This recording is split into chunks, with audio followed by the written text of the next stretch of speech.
Let the word go forth from this time and place to friend and foe alike. This is preeminently the time to speak the truth, the whole truth, frankly and boldly.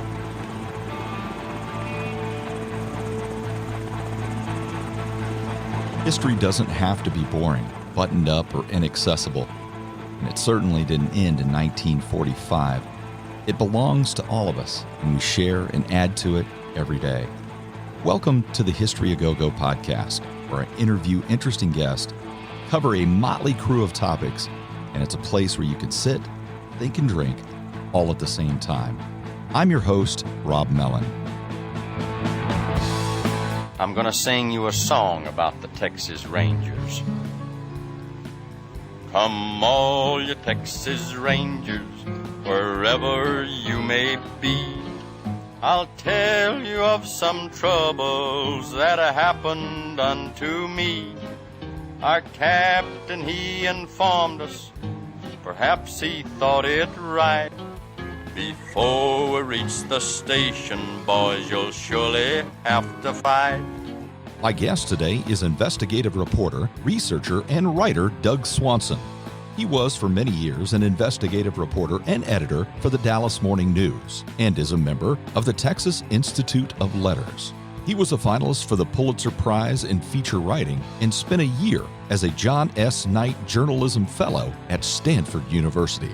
Swanson currently teaches writing at the University of Pittsburgh.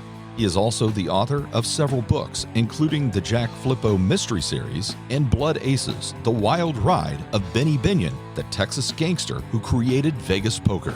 His most recent work is Cult of Glory, the bold and brutal history of the Texas Rangers. Of the book, S.C. Gwynn, author of Empire of the Summer Moon, says, Cult of Glory is a masterpiece of American history, period. Doug Swanson has taken on the Texas Rangers legend in all its terrifying magnificence, disassembled it, and created in its place a real, true, and shockingly new history. And we are very pleased to have the best-selling author with us today.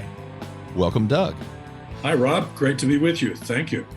Oh, you're very welcome. The Texas Rangers have a very controversial past, and you dig into a lot of that past in your book. The real question, though, is, since you've written the book, have you run into Chuck Norris? And I'm wondering what that interaction may have been like. Chuck Norris, Walker, Texas Ranger. I was talking to someone the other day, and I said, that's my nightmare. You know, I hear a knock on the door, and I open it up, and there's Chuck Norris ready to kill me with one roundhouse kick to the head. I had to bring it up. I couldn't help it. Doug, it is tradition here to accompany the conversation with a special brew. Today we have Man of Law American IPA from the Southern Pines Brewing Company of Southern Pines, North Carolina. It all started with 3 soldiers serving on an operational detachment alpha team in the Green Berets in Fort Bragg, North Carolina. After being reassigned, the 3 teammates decided to turn in their uniforms for brewer's boots to start a craft brewery. And if you find yourself in Southern Pines, North Carolina, make your way to the brewery and enjoy their fantastic beer.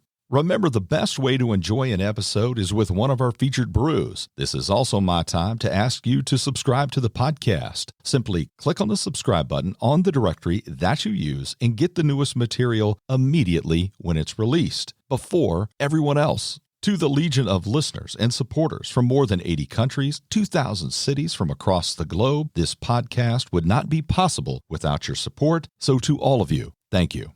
And now I raise my Man of Law American IPA very high. And to all the brave law enforcement officers who step forward to bear the burden in extraordinary circumstances and stand on the side of justice, I say cheers. The history of the Texas Rangers does go back a very long time, more than 200 years, or almost 200 years. Why were they originally formed, and what did the force look like in the first few decades of their existence? They were originally formed. They have some murky beginnings here, but you're right. It goes back to 1823 when Texas was first settled by Anglos. Texas was then a part of Mexico, and Mexico, perhaps to its everlasting regret, invited Anglo settlers in, and the first parties were led by Stephen F. Austin, who's considered the father of Anglo-Texas. And when he came to Texas in the 1820s for the first time, he encountered the Karankawa Indians, who were a coastal tribe. They lived down around where Galveston is now, if you know where that is, along the Gulf Coast. And these Karankawa were very big, muscular, statuesque men and women. They were covered with tattoos. They slathered themselves with alligator grease to keep off the mosquitoes. And they were rumored to be cannibals. Now, this rumor was probably exaggerated by some of the Spanish conquistadores and others, but that was their reputation.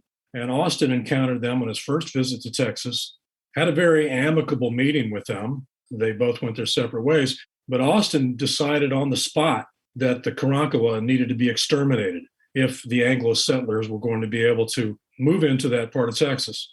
So the first Rangers in 1823, I call them the Proto Rangers. They were sent down the Colorado River near the coast to establish a blockhouse, a little supply fort, because the settlers were already having conflicts with the Karankawa. And the Rangers went down there, 10 of them. They were teachers and farmers and carpenters, just really ordinary men. And they spent not long down there, a few weeks, I think, and soon ran out of ammunition, so therefore ran out of food and had to go back upriver to the settlement.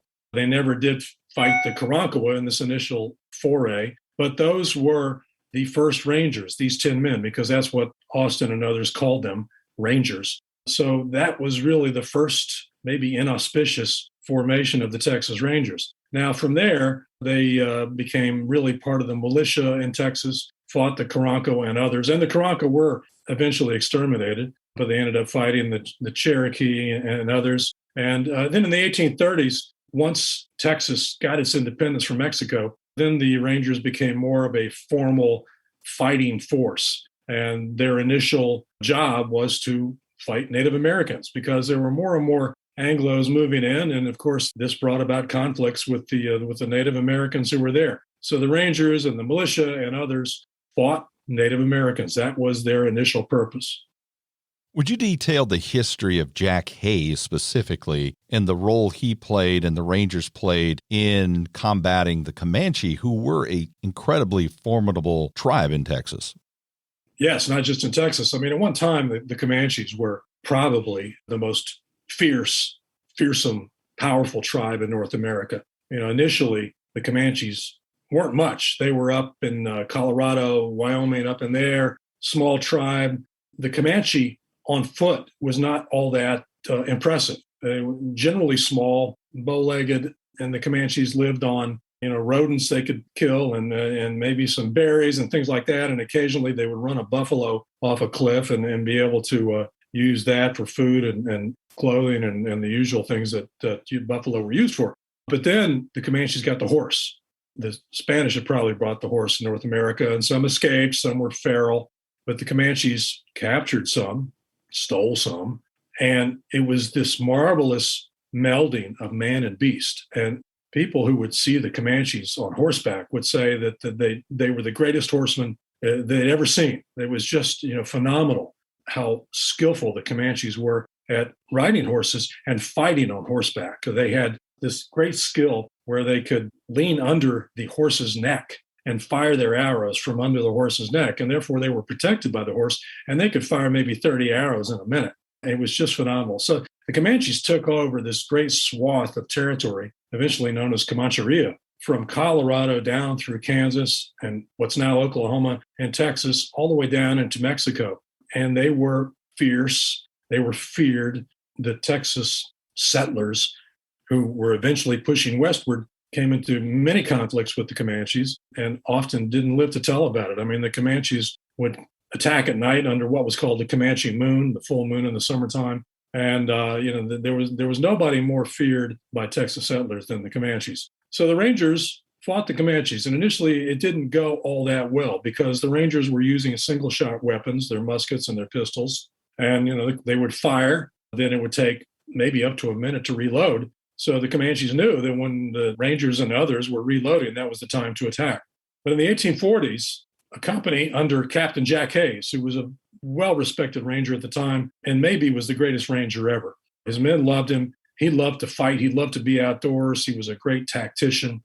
he and his company got their hands on some Patterson Colt revolving pistols. The Texas Navy had them for some reason, but the Rangers got them. And all of a sudden, they could fire 5 shots without having to reload, and they would carry 2 of these pistols so they could fire 10 shots without having to reload. And this revolutionized warfare with the Comanches. It turned the tide. And Jack Hayes and his company were the first to use these, and the first to use them against the Comanches, and what was called the Battle of Walker Creek, what's now called the Battle of Walker Creek. And that was in 1844. And that really turned the tide. Now, there were still many decades to come of terribly bloody fighting with the Comanches, but that really was the revolutionary moment when they got their hands on these Colt pistols, developed by Samuel Colt. Rangers also had an important role in the Mexican War, different than the Civil War, which we'll address later. But in the Mexican War, they do have a significant part to play. Is this where some of that mythology starts to develop around the Rangers? Because there is a in-depth and robust mythology around the Rangers. Yeah, absolutely. This is when it started, really. The Mexican War, I guess is now called the Mexican-American War, but back then it was the Mexican War. In the 1840s, a lot of Rangers signed up to go fight in the war. Now, they weren't at that point officially Rangers. They were members of the U.S. Army. But oddly enough, the Army let them maintain their identity as Rangers. They stayed together in their own companies. They didn't wear Army uniforms. They wore what they had always worn, their big floppy hats and their greasy shirts and all that. And they identified as Rangers. And they served as guerrilla fighters and scouts. And they served really well. They saved a lot of lives, a lot of American lives, by their abilities to act as scouts and as guerrilla fighters. And they were really valuable in that way. They may have saved thousands of American soldiers' lives. At the same time, they were really brutal, and they believed they had a mission of retribution against Mexicans for the Alamo and for other atrocities. And so they were notorious for never taking prisoners. They killed their prisoners. They were notorious for going into Mexican villages and killing every man and boy they saw. They were notorious for their atrocities.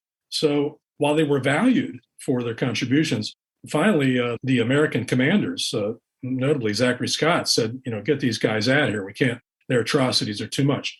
Now, along with all that, this was really the first war that was covered by American correspondents, especially for the papers in New Orleans and elsewhere.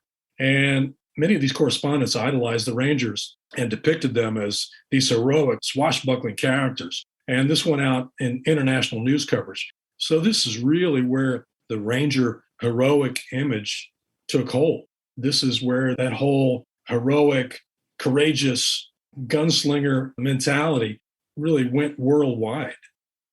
Did the Rangers have any role in tracking down fugitive slaves? So now we're just after that period of the Mexican or the Mexican-American War. You have the 1850s and the fugitive slave law that was passed that year. Did they have any role in tracking down fugitive slaves or targeting the Underground Railroad, which, of course, was different in Texas than it was, say, in the Upper South? Right. As you point out, the Underground Railroad in Texas ran south, ran into Mexico, where slavery was illegal. So if you were a slave in Texas and you wanted to run, it didn't make any sense for you to try to get to Pennsylvania or New York or Canada because Mexico was just across the river, just across the Rio Grande. Now, that was not an easy trip. You had, as you say, slave hunters going after you. You had to get across hostile territory. There were still Native Americans out there, most notably the Comanches, still out in this area, and the Comanches would often kill runaway slaves. And the Rangers were looking for runaway slaves. Now, there were some Rangers who illegally went into Mexico looking for runaway slaves. Now, there is a Ranger named James Callahan who in 1855 led his company into Mexico, ostensibly to hunt down Apaches who were raiding into Texas. This is still a matter of historical debate. I believe most of the evidence lies on the side of being able to say that Callahan was also looking for runaway slaves to bring back to Texas and sell. Now, his mission was a failure. He and his company had to burn down the Mexican town of Piedras Negras to escape. He did not come back with any runaway slaves, nor did he kill any Apaches. But he managed to get back across the river safe only because he burned down this village and it became an international incident. And Callahan was pretty much disgraced. However, as this often works in the Ranger ways, Many of his friends in the legislature who were former Rangers rehabilitated his reputation. And he was later buried he was disinterred and buried in the Texas State Cemetery, which is where Texas heroes are buried. And Callahan County in West Texas was named for him. So it all came out heroically in the end. But to answer your initial question, yes, the Rangers did chase runaway slaves. But as you say, there was a fugitive slave law. So however we may view that as immorality at this point, it was legal. In fact, you had a legal obligation to capture runaway slaves. Now, was it right? That's a different discussion, but it certainly was legal at that time. I know that several Rangers fought in the Confederacy during the Civil War, but as an organization, they don't play a significant role, certainly not as they did in the Mexican War or the war with Mexico. So during the Civil War, it almost seems like they go dormant for a while.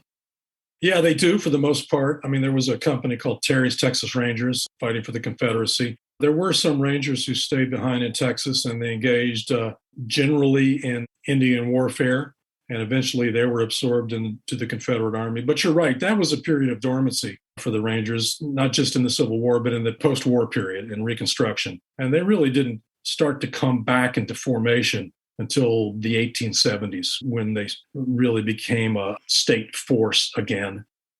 Well, and that leads me to that time period in that 1870s, 1880s, in the lore of the Wild West. How important are some of those high-profile cases? Because if you look at the history of the Texas Rangers all the way down to modern times, it's like they really covet or value those high-profile cases. And in the West, you have Sam Bass, John Wesley Hardin. How instrumental is that in building the popular culture or history of the Texas Rangers? Oh, I think that's a big part of it. And you're right. Sam Bass was this bank robber, stagecoach robber, and the Rangers ran him down in 1878. John Wesley Hardin, the notorious gunslinger, supposedly shot a man for snoring. That may be an apocryphal tale, but, he shot a lot of people. And the Rangers captured him, not in Texas, but in Florida. But it was a Texas Ranger who captured him. And that goes a long way toward establishing the Ranger image. I mean, countless books and TV shows and movies about the Rangers capturing guys just like that, especially in the 1870s and 1880s. So that's a big part of the image. In 1880, the Rangers fought their last battle with Indians down in far West Texas. So there was a lot of outlaw chasing and Native American fighting going on in this era, and that went a long way to establishing, or to fortifying and buttressing this Ranger image. There was a revolution in Mexico and a population surge in Texas in that period just before World War I. There's a lot of tumult because of that at the border in Texas. And of course, anytime there's border issues, the Rangers a lot of times in history have been involved. You also have Jim Crow in the South during that time, late 1800s, early 1900s. This period, if you look at it in the book, it's one of the darkest chapters in the history of the Rangers. Yeah, I think even staunch Ranger defenders, of whom there are many, from whom I've heard after the book has been published, will acknowledge that the early 1900s along the Texas-Mexico border are the darkest period of Ranger history. And there are a few reasons for that. One is, as you mentioned, the Mexican Revolution is going on. So it's a tremendous ferment down there. Second, there's a huge land boom along the Mexican border in Texas, in what's known as the Rio Grande Valley. It's dry and arid under most conditions, but if you bring in water, if you can irrigate it, it's very fertile land. So there were many people moving down into South Texas wanting to start farms. They were brought them in by train, and they called them home seekers. Some of them called them home suckers. But there was a land boom, and so this land became valuable. Now, a lot of this land had been occupied by people who are called Tejanos. They had lived on this land. They were of Mexican-American heritage. They had lived on this land when Texas was a part of Mexico. They owned this land through Spanish land grants going back generations and generations. But now Anglos wanted this land, and so they wanted these Tejanos kicked off this land. So they often used the Rangers, and the Rangers would come in and tell them to move. And if they didn't move, then the Rangers would force them out, sometimes burning down their farms, their haciendas, sometimes killing them. The Rangers in this period, many of them operated as what we now call death squads. I mean, they had lists of people that the Anglo power structure wanted dead, and the Rangers would go out and kill them. And there is no doubt about this. And I would say, if any of you listening want to read about this, there is online at the Texas State Library and Archives a legislative hearing. It goes to about 1,300 pages about the Rangers in this period. There was a state legislator named J.T. Canales who tried to reform the Rangers, and he managed to get these hearings held in 1919. And the transcripts of these hearings are available online, and it is really an eye-opening experience to sit down and read these things and see how the Rangers, who were, after all, a state police force, acted as the executioners for the powerful Anglos. Well, it seems like not only in this time period, but we talked about their conduct during the Mexican War and then with the Native Americans. Now, not to make light of the way that the Comanche handled the settlers, which we know could be very gruesome and brutal as well, but all the way up through this time period, there's the use of intimidation and force and brutality. It's not as if the Rangers invented these things, right, but it seems to be a core part of their strategy to get what they want. And it also, I don't know a better word for it, I guess, they're really good at it or adept at it.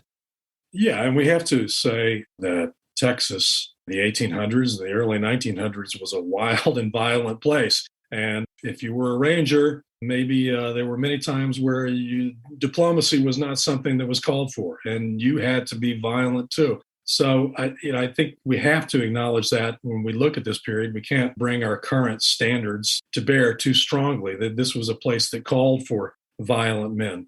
That said, there is no doubt that the Rangers acted as oppressors. There's no doubt that the Rangers were racist in the application of the law often. I mean, we can go up to the 1930s even, but backing up, say, to 1919, the so-called Red Summer of racial troubles all over the United States, especially bad in Texas. The Rangers were appointed by the governor of Texas to hold meetings with state law enforcement officials to figure out ways to violate the civil rights of Black people. They would stop their mail. They would infiltrate their meetings. They would take away their weapons. They would take away their property. This was an official action sanctioned by the governor of Texas and carried out by the Texas Rangers, who were the state law enforcement agency. So there is a history here of not only violence, but officially sanctioned oppression. You can justify it perhaps in 1875. Can you justify it in 1919? Can you justify it in 1935? Can you justify it in the 1950s? I think you can't, but certainly that's what occurred. What do you say to the defenders of the Texas Rangers who say this isn't just an Anglo organization or hell-bent on Anglo domination? We've had Mexican Americans as part of the Rangers since the beginning. We've had Native Americans as part of the Rangers since the beginning. What do you say to those individuals that defend the Rangers on those grounds? Well, that's a very good question. And I say, yeah, there were many honorable, courageous, justice-seeking Rangers all through their history. There's no doubt about that. And there were, in the early years, some Hispanic Rangers. There were some Native American Rangers with Native American heritage. That's true. But let's look at what happened in the modern era. The first Hispanic Ranger was not hired until 1969. The first African American Ranger was not hired until 1988. Now, think about that. That's more than 25 years after the Civil Rights Act and then the Voting Rights Act. The notoriously segregated Southwest Conference in football was integrated before that, as was the Southeastern Conference. The first two women Rangers were not hired until 1993. So the Rangers have made progress in that regard, but they were really slow to this party, and they're now doing a lot better. They are promoting women and people of color into supervisory roles. So they're coming along, but they've been really slow to catch up. And the era of the 1950s and the 1960s and the 1970s, in many ways, there was just no thought given to hiring women or African Americans as Rangers. It was just, not even worthy of thought. As part of that mythology as well, there's the phrase "one riot, one ranger." It's almost become a motto for the organization. Could you explain what that means and the true mythology behind it? Yeah, it's still current. In fact, the Texas Ranger Hall of Fame and Museum in Waco, which is the official state repository, up until a couple of years ago, was using that as its official advertising slogan. You couldn't drive through Central Texas without seeing that 10 times on a billboard. Most rangers will say, no ranger ever really said that. Supposedly, Captain Bill McDonald, a ranger back in the early 1900s, showed up to stop a prize fight in some town, and the sheriff who met him said, "Well, you're the only person here, the only ranger here," and he said, "You only have one fight, don't you?" Something like that, and that morphed into one riot, one ranger, where supposedly a ranger showed up, and the sheriff said, "You're only one ranger," and he said, "You only got one riot, don't you?" But no ranger historian really takes that seriously, but it's become part of the mythology. There's no doubt about that. And part of that is, the Rangers, there's never been very many Rangers. Right. Sometimes there were only about a dozen Rangers. Right now, I think there are about 160, 165 Rangers in a state of, 30 million. So most people in Texas never even met a Ranger. So the Rangers had to build this mythology. It only takes a few of us to quell a riot because they didn't have the numbers behind them. Now, I looked at one riot in 1930 in Sherman, Texas, where there was a black man on trial for sexually assaulting a white woman. There were 4 Rangers sent to protect him, including Frank Hamer, who's one of the most famous Rangers of all time, who later helped lead the expedition that killed Bonnie and Clyde. But at this point, Hamer was there to protect this black man on trial, and the mob stormed the courthouse, set it on fire. Hamer and the Rangers, 3 other Rangers, climbed out the second floor window and saw this mob of probably, certainly hundreds of people, maybe thousands, boiling mad mob. And the Rangers got in a borrowed car and left town because they had to call the governor and they didn't want to use a phone in town. Now, I'm not here to fault these Rangers. 4 Rangers are not going to be able to take on a mob of 1,000 people, but they left. There's no doubt about that. And the mob got into the courthouse, got the black man, threw him out the second floor window, dragged his body through the streets, and then set the body on fire. So that's an instance of Ranger history that is often overlooked. You won't find an exhibit about the 1930 Sherman Courthouse riot down at the Texas Ranger Hall of Fame, but it shows that this one riot, one Ranger bit is just a little bit of propaganda. And again, no Ranger historian really takes that seriously. Well, you mentioned Bonnie and Clyde, and the Rangers do have a role in that as well. So tracking down Bonnie Parker and Clyde Barrow, what Rangers are involved in that, and how do they eventually bring those 2 to justice? Because this is just another one of those circumstances that feeds the myth that we've been talking about. Yeah, well, Frank Hamer led that. But the fact is, Frank Hamer was not a Ranger when it happened. He was working for the Texas prison system. So, yes, he was instrumental in tracking down and killing Bonnie and Clyde, but he was not a Texas Ranger at the time. So that fact sometimes seems to slip into the background when we talk about the Rangers. Now, there was this movie, The Highwaymen, that came out a few years ago that Kevin Costner played Frank Hamer. And I thought it was a pretty good film as far as these things go. I have a friend who wrote a book about Bonnie and Clyde, and he said there was, as films often do, took a lot of liberty with the facts. But it's part of the image. And Hamer is one of the most famous Rangers. There was a biography written of Hamer a few years ago that said he was the greatest law enforcement figure in American history, or at least in the 20th century. And Hamer did a lot of brave things. But Hamer also, in his later years, became sort of a thug for hire for the shipping interests in Houston. And he would go down when the longshoremen were on strike and go down and knock heads together and slap people around to try to break the strike. So, I don't know that takes anything away from Frank Hamer's bravery, but it's another side of the story that's often overlooked and certainly wasn't mentioned in The Highwaymen. In fact, one of the funny things about that movie was Hamer's wife was pictured as this lovely socialite. And I'm sure she was a lovely woman, but at the time Hamer married her, she'd already shot 3 men. So she knew her way around a gun.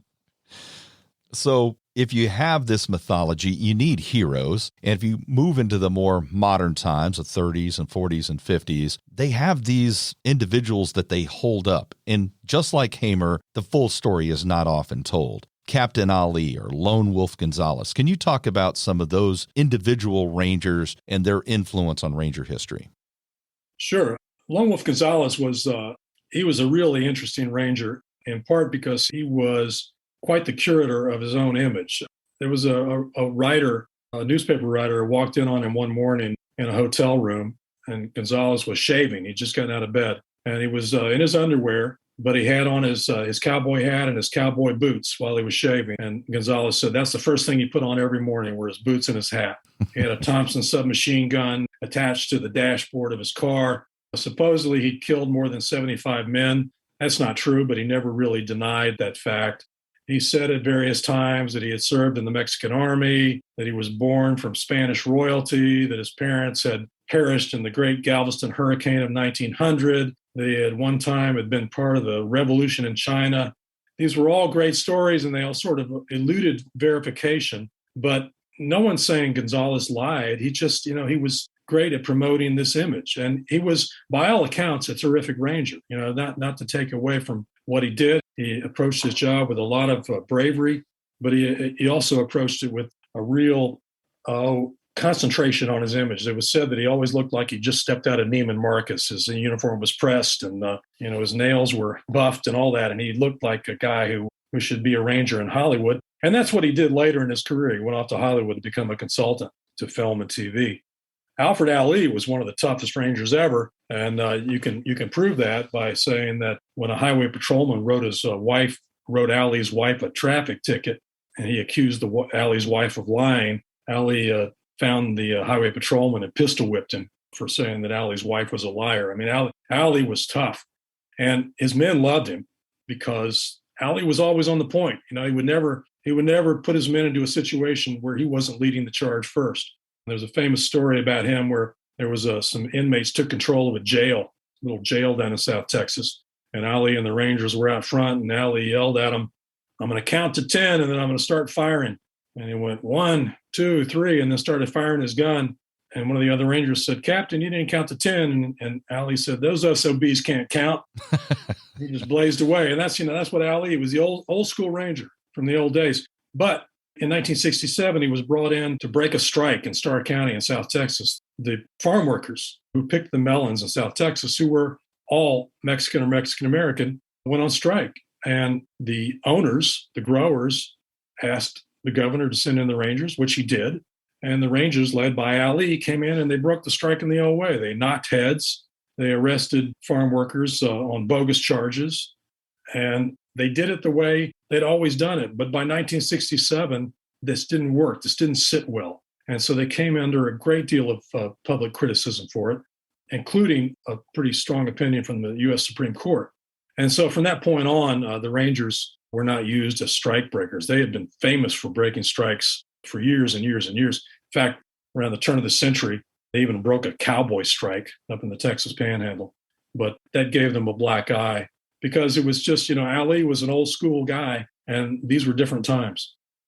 The Rangers, if we talk about these myths and the heroes and the incidents and these high-profile cases, real masters of propaganda. In that long list where brutality was used or intimidation and violence, some of these most egregious situations, they don't try to bury them, actually. They make themselves out of the heroes, out of some of the most egregious situations that happen with the Rangers. That's like next level propaganda at that point. Well, they're very skilled at it, and they've had a lot of help from Hollywood, from movies and TV. And they worked on this image because they knew how important it was to them. I mean, if a producer wanted to do a TV show about the Rangers in the 1950s and 1960s, and they wanted cooperation from the Rangers, well, they had to submit their scripts to the Rangers for approval. I mean, the Rangers watched this very carefully. But you're right that there were many cases where the image falls apart very quickly if you look at it, but you can also see how the Rangers promoted it over the years. I mean, I'll give you a quick example if we have time. In 1956, the NAACP tried to integrate some schools in Texas, and the governor sent in the Rangers. And in many cases, like in Arkansas and in Mississippi, the authorities were there under order to help the Black students get into the schools. I mean, we've got this famous photograph and Norman Rockwell painting in Arkansas where Ruby Bridges is being escorted into the schoolroom. In Mississippi, at the University of Mississippi, James Meredith was escorted by federal troops into the University of Mississippi. Well, in Texas, the governor sent the Rangers to keep the children out. That was their job. They, officially they were there to keep order, but that meant don't allow black students to enroll. So in two cases, both in Mansfield, Texas, and in Texarkana, Texas, the Rangers stood with the mob, and the black students were so intimidated. And in Texarkana, they were actually attacked by the mob, where the Rangers did nothing. They went away. Now, one of the Rangers, the Ranger who was in charge in these cases, was later the model for a statue of a Texas Ranger that stood in the lobby of Love Field, the city of Dallas airport, from 1960 on. A few years, the statue was moved elsewhere, but for the most part, it was in the lobby of Love Field, where if you ever flew in and out of Dallas, you couldn't help but see this very imposing bronze statue that stood 12 feet high with this Ranger with his gun. And he looked like a Ranger, and that's why they chose this guy to be the model. He looked like a Ranger. Now, when the book came out, my book came out, and it talked about this episode of blocking integration of schools. The city went out one morning and took the statue apart and put it away in a closet somewhere. I don't know where it is now. But that's an example of, I think, and let me say, I'm not in favor of taking the statue down. I would like more context. I would like maybe another statue or some plaques giving an explanation, something like that. But that's a case where, there was this big image that was being put forth by the city of Dallas. And once they saw what was on the other side of the story, I think they were embarrassed. Now, on the base of that statue was the legend, "One Riot, One Ranger." So you'll see there it is carved in granite for everybody to see. There's also the interesting case of the serial killer Henry Lee Lucas, and the Rangers have a role in that as well. Is there a picture where there's a Ranger with Lucas and there's pins on the map and he's identifying all these cases and the Rangers have him in their custody and they're solving all these cases, but there's only a partial truth to that? Right. Henry Lee Lucas was this one-eyed drifter with an IQ of 78, and he'd come to Texas in the 1970s and was arrested. He had killed his mother at one point and served some prison time for that up in Michigan.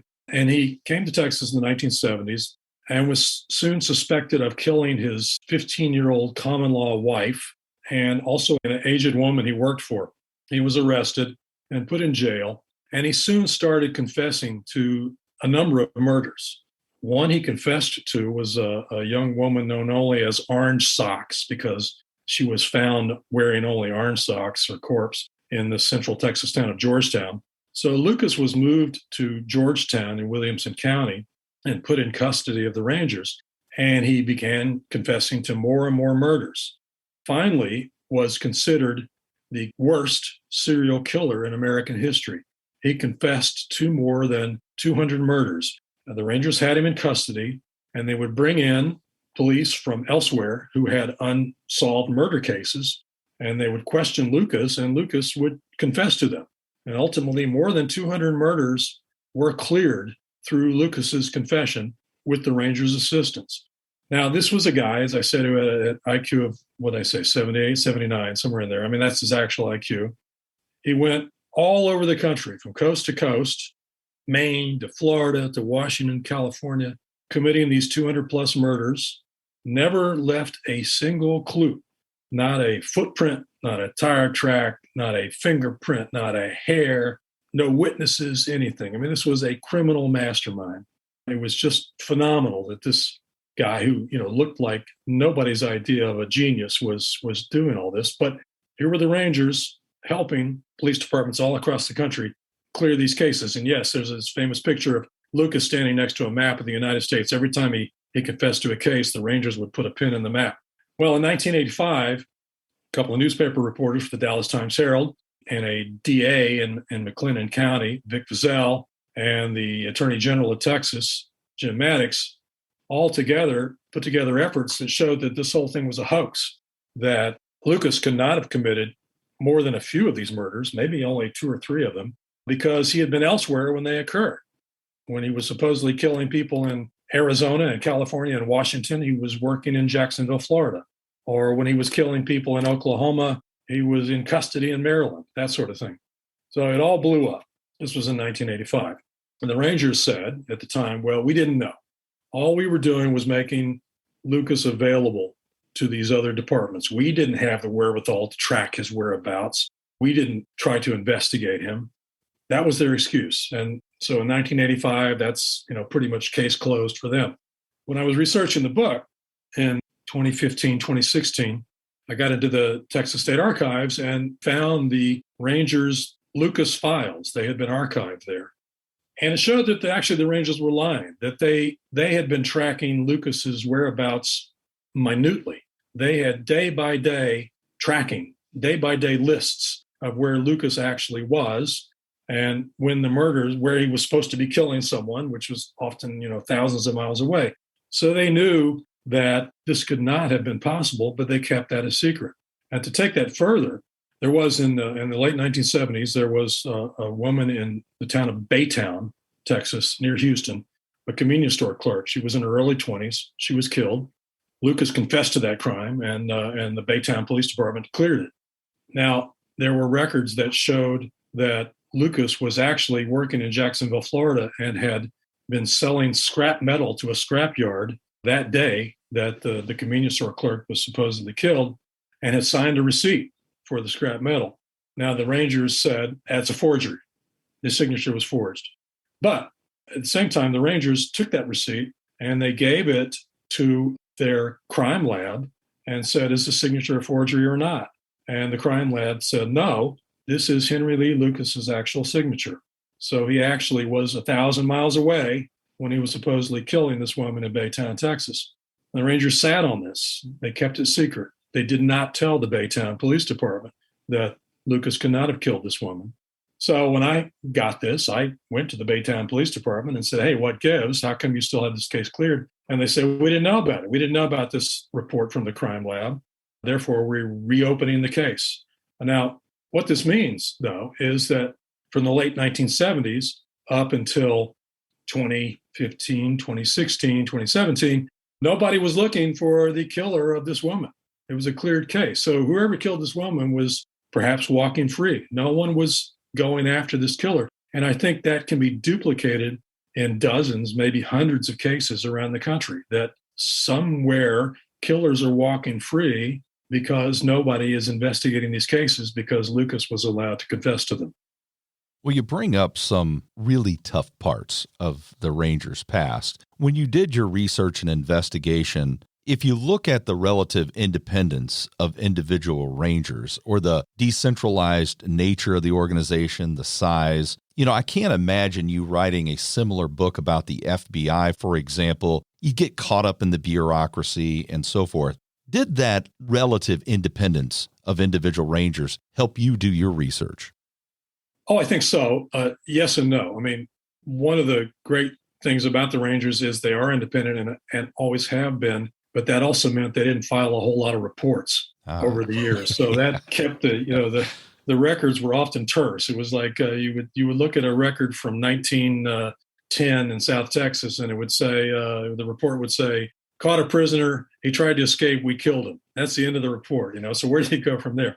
Now, that said, I have to back up a little bit. I've been a reporter for many years, mostly at the Dallas Morning News, and I always had good relationships with the Rangers. Every time I dealt with them, I was very impressed. And part of the reason I was impressed was they didn't have to deal with bureaucracy. You called them up and asked them a question, and they answered it. And they did some great work on cold cases. I remember there was one of a priest who killed a parishioner down in South Texas. He got away for something like 25 or 30 years, and the Rangers stayed on that case and finally got him indicted and got him convicted. The Rangers have done some great work, and part of that is because of their independence. I went down when I was researching the book and spent a day with a ranger down in Southeast Texas, a ranger named Brandon Bess. Great guy, and smart and a terrific law enforcement agent, and he's been doing some great work on cold cases. And they are. I mean, they have to report to their supervisors, but the Rangers have far more independence than your normal run of law enforcement agents, and that's one reason they can do great work. That's also a reason back in the early years that maybe there was very little oversight, and a lot of things happened that maybe shouldn't have happened. But it's a dichotomy. It's a mixed bag here. I mean, there really are some Rangers now who are doing fantastic things. On the other hand, there are Rangers down on the border now. We don't know what they're doing because the Texas Department of Public Safety, the umbrella organization of the Rangers is not very transparent. So we don't know what's happening. I mean the public doesn't know much about what's happening. The tremendous amount of money being spent down on the border for enforcement, and reports come out, but there's not a lot of cooperation coming from the Department of Public Safety. So it's the old case of on this hand, on one hand, on the other. What do you say to the critics of Cult of Glory that says that, you're one of these woke reporters, a cancel culture type of person? You're simply just trying to cancel the Texas Rangers. Yeah, I'm not woke. Have you heard that before? Oh, have I heard it? Yeah. One guy wrote that I was, and I teach at the University of Pittsburgh. I was at the Dallas Morning News for a long time, but now I'm at the University of Pittsburgh. And one guy wrote that I was a Yankee professor who probably had a man bun and wore skinny jeans. And I had to laugh at that because all I have on the back of my head is a bald spot, and my baggy dad jeans are a family joke. And I've been accused of not being a real Texan and all of that. I guess my response is, the facts speak for themselves. And I would challenge anyone to challenge whatever facts they wish. I haven't seen that happen yet. And my approach has been challenged, and I understand that. And, the book is certainly open to criticism. That's what happens when you write a book. But I set out not to do a hatchet job on the Rangers. I set out to tell what I hoped was a fuller, more complete story. And it's funny, since the book came out, there's been some criticism that I'm a cancel culture guy and all that. But what's been more heartening is I've heard from scholars and readers and students who are African American and Hispanic who are saying, "Oh yeah, that's pretty good. Where have you been? We've been saying this for years and years and years, and nobody's been paying attention." And that's true. I mean, a lot of what I wrote about, for example, what happened down on the border in the early 1900s, a lot of that's been written about before, but it was pushed off maybe in the corner or overlooked a lot or papered over in many ways or handled in discrete treatments. Someone would write about only that era. And so what I tried to do was do the entire 200 years, 199 years of Ranger history and incorporate that and maybe give a bigger picture and look at the patterns.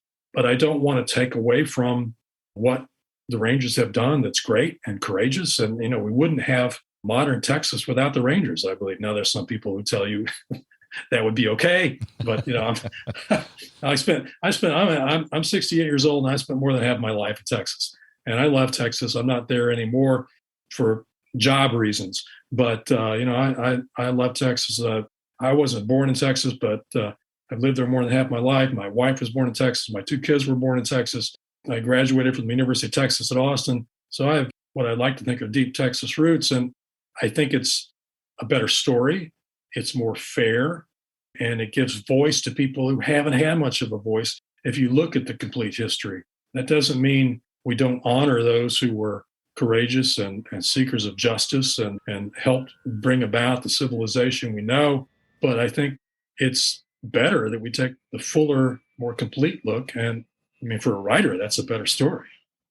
Well, I want to commend you because this is exactly the way the history should be treated. And, you tell the entirety of the story. You take the good with the bad because we're all human. There's a complexity to the organization, much more than in other organizations, but it's a complex organization. And you have to tell the whole history. It doesn't always have to be iconoclastic and you're tearing down statues and things like that. You can just tell the full story, the good and the bad. That's what Cult of Glory actually does. It tells the entirety of the story. If we have some more of that, I think we'll have better understanding, not only of the Rangers, but of our shared history in the United States. So thank you very much. Well, thank you. Thank you for those kind words. And I really appreciate that. Thank you for your interest. Thanks for the great interview. And I had a great time. My guest today was investigative reporter and best-selling author Doug Swanson. And if you would like to get his new book, Cult of Glory, The Bold and Brutal History of the Texas Rangers, just click on the link in the description below. Of the book, Publishers Weekly says, this boldly revisionist account takes no prisoners. Our featured brew was Man of Law American IPA from the Southern Pines Brewing Company of Southern Pines, North Carolina. And if you liked our talk today, please share this episode with a friend. And remember, subscribe to the podcast. If you want more information on guests and books, like the History A Go-Go Facebook page. The music was provided by the Green Beret-inspired band Bones Fork, and I would really suggest checking out their recently released album, Beautiful Circle. Their link is in the description below as well. Finally, to the legion of listeners from around the world, once again, thank you. There are many more great episodes on the way, so join us again next time when we talk, think, and drink on History A Go-Go. I have seen the fruits of a rambling, I know its hardships well. I've crossed the Rocky Mountain, I know the streets so well. I have been in the great Southwest, where the wild Apaches roam, and I tell you from experience, you had better stay at home.